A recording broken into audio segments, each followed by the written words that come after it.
اس کے بعد ہے شمسی توانائی جمع کرنے والی ہموار پلیٹیں. یہ گھریلو استعمال کے لیے بہت موزوں ہے. ہمارے ملک میں زراعت میں گرم ہوا سے پیداوار خشک کی جا سکتی ہے. پیداوار جلدی خشک ہونے کے علاوہ گرد و غبار اور کیڑوں سے محفوظ رہتی ہے جو ٹھنڈے علاقوں میں گرم پانی یا ہوا سے گرم بھی کیے جاتے ہیں. ایک سادہ ڈبے پر شیشے کا ڈھکن دے کر سورج کی طرف موڑ دیں. ہر 15 منٹ بعد پھر سورج کی طرف موڑیے تو اس میں اتنی گرمی ہو جاتی ہے کہ کھانا پک سکتا ہے. آج کل شمسی توانائی کے چولہے بھی دستیاب ہیں. Solar cell. سولر سیل ایک جدید قسم کا آلہ ہے جس میں سورج کی روشنی براہ راست برقی رواں میں تبدیل ہو جاتی ہے. اس تبدیلی میں سورج کی حرارت کام نہیں آتی اور یہ ایسی جگہوں پر بھی بخوبی کام کرتی ہے جہاں سردی ہو یا بادل چھائے ہو رہے ہیں. سولر سیل عموماً عنصر سلیکون کی قلموں سے بنتا ہے. صرف ایک سولر سیل سے بہت کم برقی رواں پیدا ہوتی ہے، اس لیے انہیں جوڑ کر برقی رواں کو بڑھایا جاتا ہے. سوال نمبر 3 ہے الیکٹرک کرنٹ کا حصول کیسے ہوتا ہے اور اس کے مختلف ذرائع اور طریقے بیان کریں. جواب ہے ہیڈنگ الیکٹرک کرنٹ کا حصول اور اس کے ذرائع. الیکٹرک کرنٹ ایک بنیادی مظہر ہے جو چارج شدہ ذرات الیکٹرانز کے بہاؤ سے پیدا ہوتا ہے.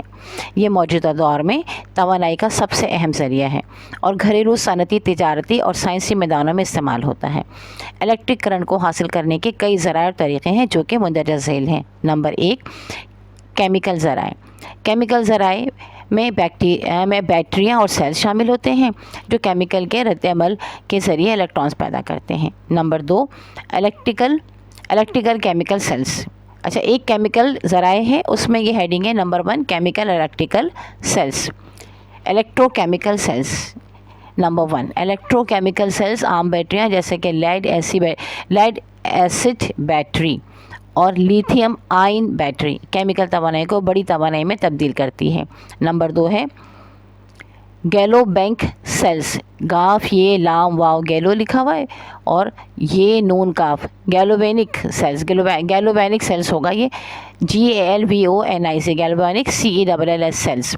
اچھا، یہ سیلز خود بخود رد عمل کے ذریعے برقی توانائی پیدا کرتے ہیں جسے ڈینیبل سیلز وغیرہ ہوتے ہیں. اچھا، نمبر 2 ہے.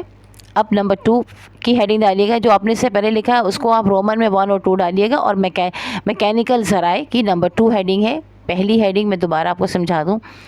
پہلی ہیڈنگ تھی کیمیکل ذرائع جس کو آپ نے نمبر 1 ڈالا. اس کے اندر آپ نے 2 چیزیں لکھی، الیکٹرو کیمیکل سیلز اور دوسرا گیلوینک سیلز. اب اس کے بعد دوسری ہیڈنگ ہے آپ کی میکینیکل ذرائع. اس میں میکینیکل ذرائع میں آپ کی 3 ہیڈنگز ہیں. ایک ہے جنریٹر، دوسری ہے ڈائنامو اور تیسری ہے پیٹرو الیکٹرک ایفیکٹ. ٹھیک ہے. نمبر 1 ہم پڑھتے ہیں جنریٹرز. پہلے میکینیکل ذرائع کے بارے میں بتا دوں. میکینیکل توانائی کو برقی توانائی میں تبدیل کرنے کے لیے مختلف طریقے درج ذیل ہیں. Number 1 generator. جنریٹر میں مقناطیسی میدان اور کنڈکٹر کے درمیان حرکت کے ذریعے کرنٹ پیدا کیا جاتا ہے.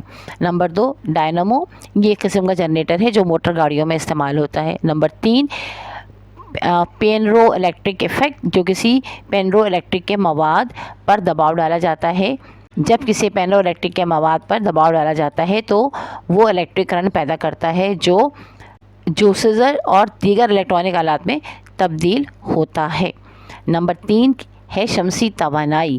شمسی توانائی سے بجلی پیدا کرنے کے لیے فوٹو وولٹانک سیلز استعمال کیے جاتے ہیں. جب سورج کی روشنی ان پر پڑتی ہے تو یہ فوٹونز کی مدد سے الیکٹرانز کو حرکت میں لاتے ہیں اور یہ برقی رواں پیدا ہوتی ہے. طریقہ ماحول دوست اور قابل تجدید ہے. نمبر 4 ہے حرارتی ذرائع. اب حرارتی ذرائع میں بھی 2 ہیڈنگز ہیں. ایک ہے تھرمو الیکٹرک ایفیکٹ اور دوسری ہے بخاراتی توانائی. تھرمو الیکٹرک ایفیکٹ میں جب 2 مختلف دھاتوں کے درمیان درجہ حرارت کا فرق پیدا ہوتا ہے تو کرنٹ پیدا ہوتا ہے جسے تھرموکیل میں استعمال کیا جاتا ہے. نمبر 2 بخاراتی توانائی. پاور پلانٹس میں پانی کو گرم کر کے بھاپ میں تبدیل کیا جاتا ہے جو ٹربائنز کو حرکت دیتا ہے اور اس سے بجلی پیدا کی جاتی ہے. نمبر 5 جوہری ذرائع. جوہری ذرائع میں بھی 2 پوائنٹس لکھے ہیں. جوہری ری ایکٹر ایک ہے اور دوسرا ہے نیوکلیئر فیوژن. تو پہلے جوہری ریئیکٹرز میں نیوکلیر فشن کے ذریعے توانائی پیدا کی جاتی ہے جو پانی کو بھاپ میں تبدیل کرتی ہے اور جنریٹر کے ذریعے الیکٹرک کرنٹ حاصل کیا جاتا ہے. دوسرا ہے نیوکلیر فیوژن. یہ واو فیو لکھیں گے اور جو 3 نقطے والا ہوتا ہے وہ لکھ کے نون لکھیں گے آپ تو فیوژن ہو جائے گا. NUCLEAR nuclear. FUSION fusion. اس پر بھی تحقیق جاری ہے جو مستقبل میں برقی توانائی کا ایک بڑا ذریعہ بن سکتا ہے. اس کے بعد ہے بایو الیکٹرک کے ذرائع. زندہ جانداروں میں بھی الیکٹرک کرنٹ پایا جاتا ہے جیسے کہ انسانی دماغ اور اعصابی نظام میں برقی سگنلز کی موجودگی. اس طرح الیکٹرک فشن اور کچھ دوسرے جاندار اپنے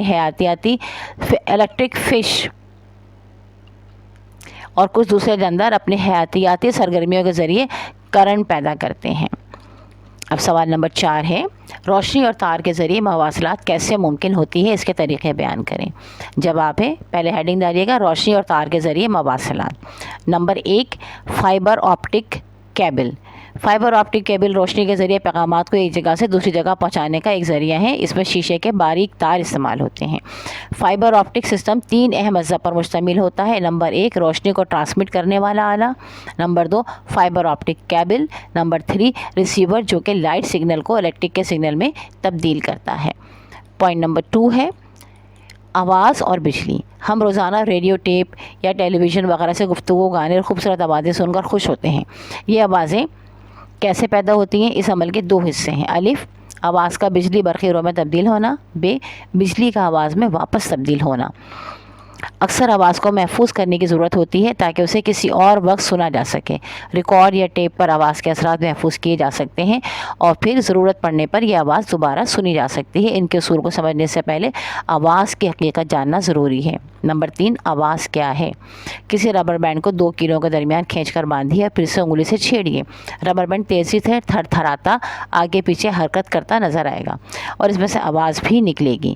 ایسی تھر تھراہٹ کو ارتعاش الف رے ار تے عین الف تا اور پھر اس کے بعد شین ساکن ارتعاش کہتے ہیں. کسی ساز کے تار کو یہ چھیڑ کر غور سے دیکھیے, وہ بھی ارتعاش میں نظر آئے گا. تار پر آہستہ سے انگلی رکھیں تو اس کا ارتعاش آواز دونوں ایک ساتھ ختم ہو جائیں گے. اسی طرح ٹھوس سطح مثلاً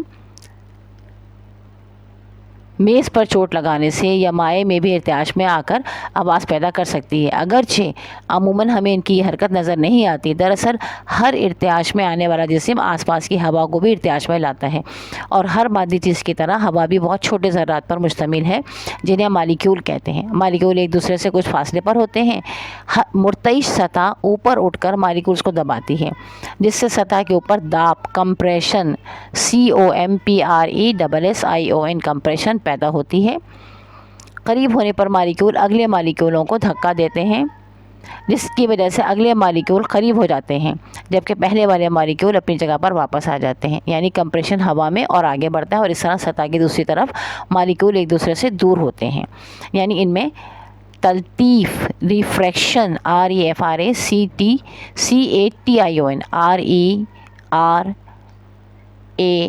REFRACTION ریفریکشن پیدا ہوتی ہے جو ہوا میں آگے بڑھتی ہے.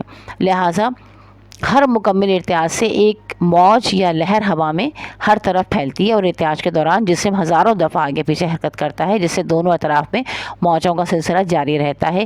یہی آواز کی موجیں کہلاتی ہیں. نمبر 4 ہے مائکرو فون. یہ ایک ایسا آلہ ہے جس کے ذریعے سامنے بولنے یا گانے والے کی آواز برقی رو میں تبدیل ہوتی ہے. آواز کی موجیں مائکرو فون میں موجود ایک باریک دھاتی پردے پر پڑ کر ارتعاش میں لاتی ہیں. پردے کے ساتھ تار کا لچھا لگا ہوتا ہے جس کے آواز کا لچھا کہتے ہیں. قریب میں مقناطیس ہوتی ہے جو پردے کے ساتھ لچھا مقناطیس کو قریب حرکت کرتا ہے تو لچھے میں خفیف سی اعمالی رو پیدا ہوتی ہے. برقی رو کی سمت پردے کے ارتعاش کے مطابق بدلتی ہے. چنانچہ یہ اعمالی برقی رو بہت کمزور ہوتی ہے, اس لیے اسے ایک اور آلے سے جسے ایمپلیفائر AMPLIFIER کہتے ہیں بڑھایا جاتا ہے. اس طرح آواز برقی رو میں تبدیل ہو جاتی ہے. مائکرو فون عام طور پر ٹیلی فون, ٹیپ ریکارڈر اور دیگر آلات سماعت میں استعمال کیا جاتا ہے. مائکرو فون کی مختلف اقسام ہیں مثلاً carbon microphone, laser microphone, ribbon microphone وغیرہ. نمبر 5 ہے اسپیکر یا ریسیور. اسپیکر ایک ایسا آلہ ہے جس کے ذریعے مائکروفون کے ذریعے آنے والی برقی رو کو واپس آواز میں تبدیل کیا جاتا ہے۔ یہ عمل قریب مثلاً کسی ہال میں لگائے گئے اسپیکر میں جہاں بولنے والے کی آواز سنائی دیتی ہو یا دور مثلاً کسی اور شہر میں جیسا کہ ٹیلی فون کے ریسیور میں ہو سکتا ہے۔ مائکروفون سے آنے والی برقی رو ایک لچھے سے پہنچتی ہے جس کے ساتھ ایک باریک پردہ منسلک ہوتا ہے اور اس لچھے کے پیچھے ایک مقناطیس ہے۔ مقناطیس کے قریب بدلتی ہوئی برقی رو سے لچھے اور اس کے ساتھ پردے میں ارتعاش پیدا ہوتا ہے۔ پردے کے ارتعاش سے ہوا میں آواز کی موجیں پھیلتی ہیں جو سنائی دیتی ہیں۔ اس طرح مائکروفون سے آنے والی برقی رو دوبارہ آواز میں تبدیل ہوتی ہے۔ نمبر 6 ہے ٹیلی فون۔ ٹیلی فون میں مائکروفون اور اسپیکر دونوں ایک ہی آلے میں لگے ہوتے ہیں۔ ایسے آلوں کے ساتھ دور دراز بیٹھے لوگ ایک دوسرے سے بات کر سکتے ہیں۔ ہر شخص ٹیلی فون کے ریسیور میں دوسرے کے مائکروفون کی تاریں لگی ہوتی ہیں۔ ہر شخص کے ٹیلی فون کے ریسیور میں دوسرے کے مائکروفون کی تاریں لگی ہوتی ہیں۔ ٹیلی فون کو گراہم بیل نامی امریکی سائنسدان نے 1876 میں ایجاد کیا۔ آج کل کے جدید دور میں ٹیلی فون کے ساتھ موبائل کا استعمال بھی عام ہو گیا ہے۔ نمبر 7 ہے ٹیپ یا کیسٹ ریکارڈر یا پلیئر۔ ٹھیک ہے، دوسری جنگ عظیم کے بعد ٹیپ ایجاد ہوئی۔ چند سالوں میں ہی ٹیپ نے اس قدر ترقی کی کہ آج کل ہم ریکارڈ کم اور ٹیپ یا کیسٹ وغیرہ زیادہ استعمال کرتے ہیں۔ خطوط کا املا یا ڈکٹیشن دینے کے لیے، زبانیں سیکھنے کے لیے، کسی کی آواز ریکارڈ کرنے کے لیے یا کمپیوٹر پر نام پتے وغیرہ کے لیے اور دیگر ہزاروں کاموں کے لیے ٹیپ استعمال کیا جاتا ہے۔ ٹیپ یا کیسٹ کی بنیادی ساخت ایسی ہے جو تقریباً ایک جیسی ہے۔ ان کے ذریعے آواز کو ٹیپ کر کے محفوظ کیا جا سکتا ہے۔ ٹیپ ایک نرم پلاسٹک کا فیتا ہوتا ہے جس پر آئرن آکسائڈ کی تہ جمی ہوتی ہے اور اس کا یہ مرکب مقناطیسی قوتوں کے اثر سے خود مقناطیس بن جاتا ہے۔ اس عمل کو میگنیٹائزیشن MEGNETIZATION میگنیٹائزیشن کہتے ہیں۔ دو گھومتی ہوئی گراریاں ٹیپ کو ایک ریل سے دوسری ریل پر لپٹتی جاتی ہیں۔ راستے میں 2 ہیڈز آتے ہیں۔ ایک ہیڈ ریکارڈنگ اور آواز کو محفوظ کرنے کے لیے استعمال ہوتا ہے اور دوسرا پلے بیک یعنی سننے کے لیے استعمال ہوتا ہے۔ مخصوص بٹن دبانے سے دونوں میں سے کوئی ایک ہیڈ ٹیپ کے ساتھ لگ جاتا ہے جبکہ دوسرا پیچھے ہٹ جاتا ہے۔ دونوں ہیڈ نرم لوہے کے بنے ہوئے گول لچھے ہیں جن میں سے چھوٹا سا شگاف ہے۔ ریکارڈنگ کے دوران ریکارڈنگ ہیڈ ٹیپ کے ساتھ لگ جاتا ہے اور مائکروفون بولنے والی کی آواز کو برقی رو میں تبدیل کر دیتا ہے۔ ایمپلیفائر اس برقی رو کو بڑھا کر ریکارڈنگ کے ہیڈ تک پہنچاتا ہے جس پر تار لپٹی ہوئی ہوتی ہے۔ اب اس کے بعد سوال نمبر 5 ہے برقی مقناطیسی موجیں الیکٹرو میگنیٹک ویوز کیا ہوتی ہیں اور ان کی خصوصیات اور استعمال کیا ہیں؟ برقی مقناطیسی موجیں electro magnetic waves ELECTRO electro MAGNETIC magnetic waves WAVES waves electro magnetic waves برقی مقناطیسی موجیں توانائی کی ایک قسم ہے جو فی خلا میں روشنی کی رفتار سے سفر کرتی ہیں۔ یہ موجیں برقی اور مقناطیسی میدان میں ارتعاش سے بنی ہیں جو ایک دوسرے کے عموداً پرپنڈیکولر PERPENDICULAR ہوتے ہیں اور لہر کی سمت میں بھی عموداً ہوتے ہیں۔ برقی مقناطیسی موجوں کی خصوصیات: نمبر 1 ٹرانسورس نوعیت۔ برقی مقناطیسی میدان میں لہر کی حرکت کی سمت میں ارتعاش کرتی ہیں۔ خلا میں انہیں سفر کرنے کے لیے کسی مادی واسطے کی ضرورت نہیں ہوتی، اس لیے یہ خلا میں سفر کر سکتی ہیں۔ روشنی کی رفتار: خلا میں ان کی رفتار تقریباً 3.10⁸ میٹر فی سیکنڈ ہوتی ہے۔ توانائی اور رفتار: یہ توانائی اور رفتار رکھتی ہیں۔ اسپیکٹرم یعنی طیف SPECTRUM یہ ایک وسیع طیف اسپیکٹرم پر مشتمل ہوتی ہے جس میں ریڈیو لہریں، مائکرو ویوز، انفرا ریڈ لہریں، برقی روشنی، الٹرا وائٹ ایکس رے اور گاما ریز وغیرہ شامل ہیں۔ ان کی فریکوینسی اور طول موج مختلف ہیں۔ انعکاس ریفلیکشن، انکسار ریفریکشن اور تداخل انٹرفیرنس INTERFERENCES انٹرفرنس۔ یہ لہریں منعکس ریفلیکٹ REFLECT ریفریکٹ REFREC ریفریکٹ اور مداخل انٹرفیس INTERFER ہو سکتی ہیں۔ قابلیت: